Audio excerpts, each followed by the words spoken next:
Real estate is often regarded as one of the most reliable sources of passive income for the average investor and can be an excellent way for ordinary investors to build life-changing wealth.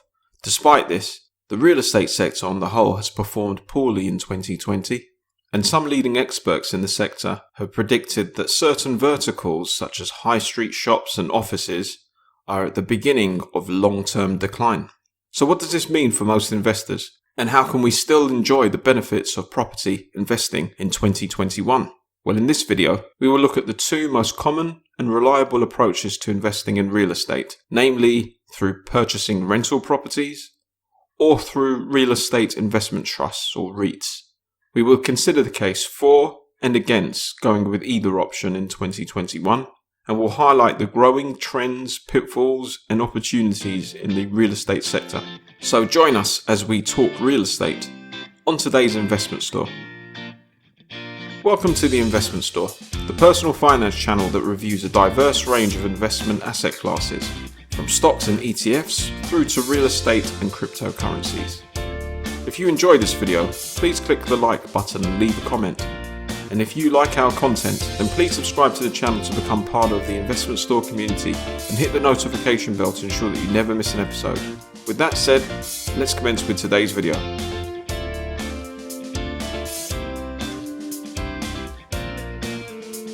The majority of financial advisors recommend that most investors should aim to have at least 25% of their wealth invested in real estate or property. The reason for this is that real estate investment can provide investors with a reliable stream of cash flow that is relatively safer than most other asset classes. Most investors will decide to invest in real estate through either purchasing a residential or commercial rental property and letting this out, or by investing in a real estate investment trust. Now, the beauty of property investing is that it's extremely diverse, and despite most misconceptions, you can actually get started with very little money. However, it's important for investors to understand that property investing is a long-term game. And as long as you accept and respect this fact, you can do extremely well from property.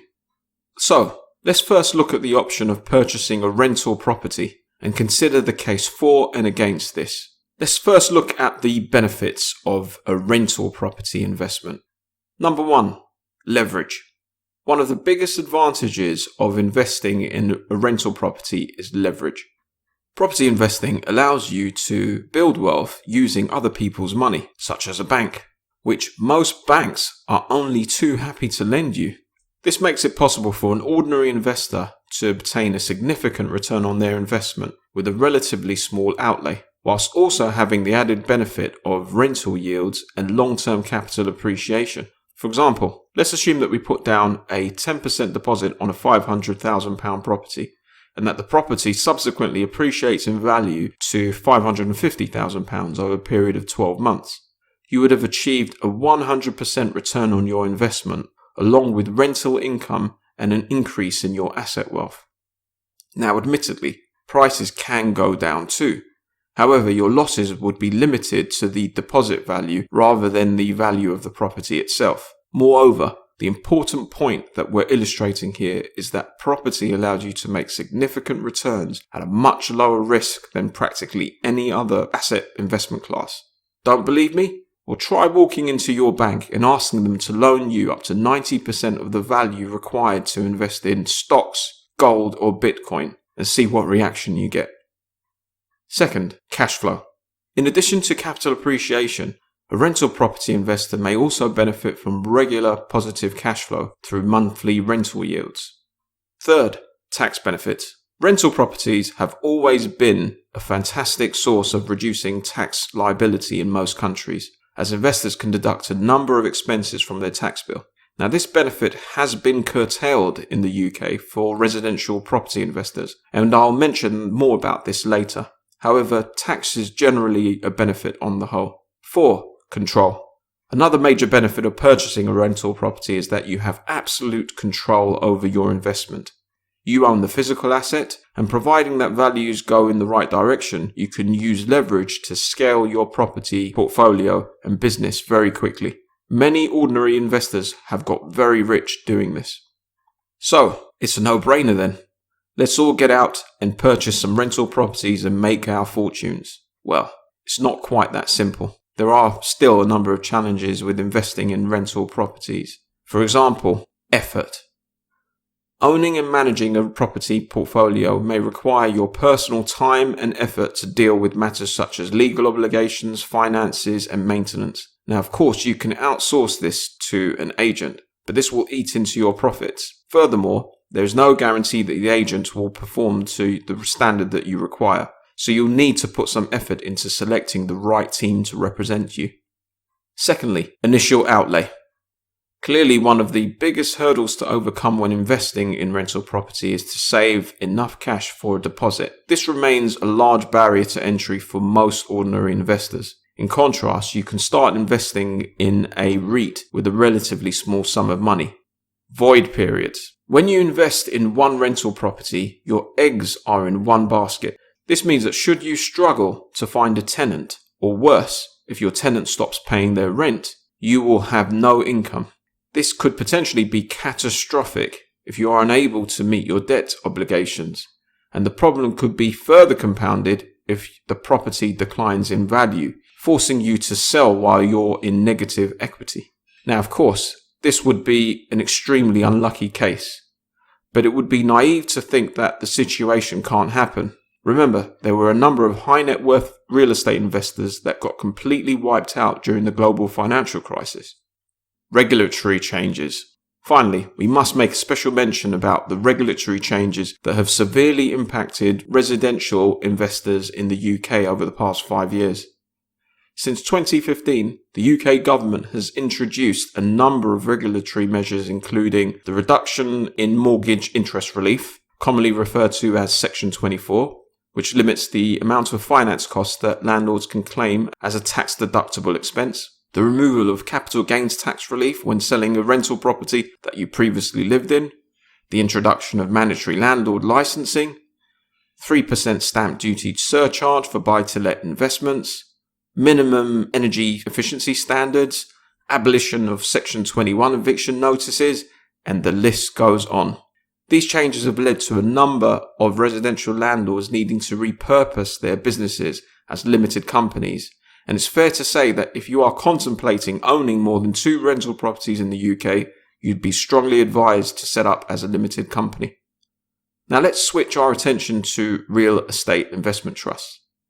A real estate investment trust, or REIT, is a company that typically invests in commercial real estate, which they lease to businesses, and then offer ordinary investors an opportunity to earn a share in the company and its rental income, in the same way that you can buy shares in a company. There are 3 different types of REITs: equity REITs, mortgage REITs, and hybrid REITs. And REITs can either be traded publicly or privately, though for this video we'll focus on publicly traded REITs, which are far safer for most ordinary investors. Let's first consider the benefits of REITs. 1. Diversification. Probably the biggest advantage of REITs are their diversity. As a REIT investor, you can gain exposure to different types of commercial real estate and can respond quickly to emerging trends in the market. This is a luxury that rental property investors do not have. For example, imagine if you'd invested heavily in a high street building a few years ago and has subsequently experienced lengthy void periods since. As a holder of a REIT stock, you'd simply sell your shares, whereas as an owner of that building, you'd be harboring huge losses. Ease. Another advantage of REITs are that they allow investors to obtain exposure to commercial real estate without having to absorb the risks and pitfalls that go with it. Additionally, it does not require an investor to have any experience or knowledge in property management, although a basic understanding is still required to ensure that you invest in the right REIT. Capital requirements. Investors require very little capital to invest in a REIT, but can still enjoy the benefits that real estate investing can offer. Liquidity. As REITs are traded on a stock exchange, they are generally more liquid, which means that you can cash out of your position more easily. In contrast, selling a single rental property can take months to complete and can leave you incurring months of finance costs in the process. Cash flow and dividends. By law, a REIT must distribute 90% of its taxable income to its shareholders each year in the form of a dividend. This means that investors can enjoy decent dividend returns in addition to capital appreciation. Some of the main disadvantages of investing in REITs include tax. Dividends from REITs can be subject to higher rate tax in some countries.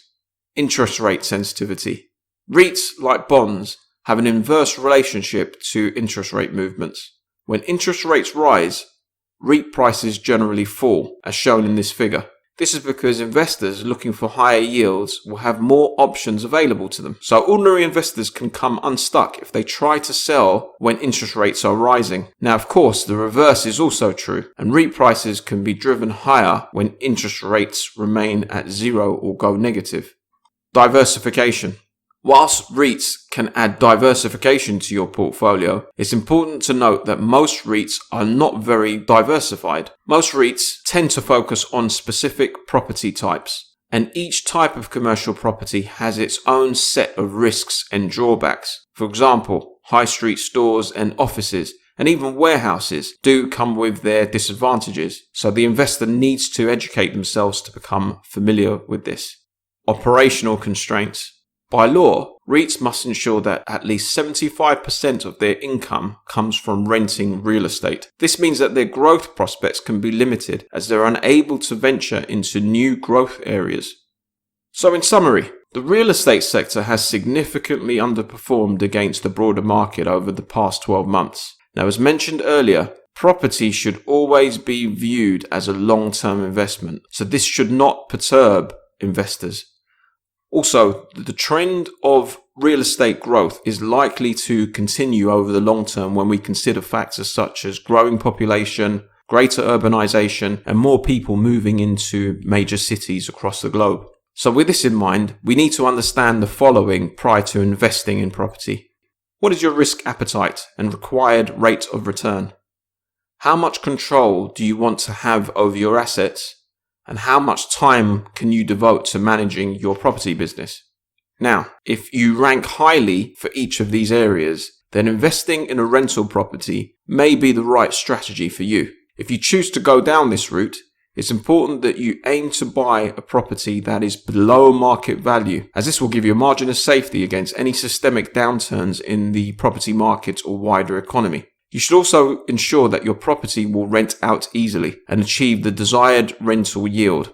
We would also recommend that you purchase your properties through a limited company. If your risk appetite, time availability, and control requirements are low, then you should consider investing in a publicly traded REIT. If you go down this route, we would recommend that you select a company that owns most of their portfolio in property types that are experiencing the most amount of growth. A recent study completed by Deloitte found the growing commercial real estate types are industrial real estate, healthcare, data centers, and cell towers. Of course, it would be wise to look into these property types if you're also planning to buy a single rental property too. Finally, like all investments, it's important that we do our numbers to assess which investment is likely to give us the best return. In our next video, we'll take you through our process of completing a comparison between a few rental property deals and some of the leading REITs on the market. So stay tuned for this. Question for you: which property investment approach do you prefer between rental properties and REITs? Thanks for watching. If you enjoyed this video, please leave a like and let us know what you think of our findings. If you'd like to learn more about how we analyze assets, please subscribe to the channel and visit our website.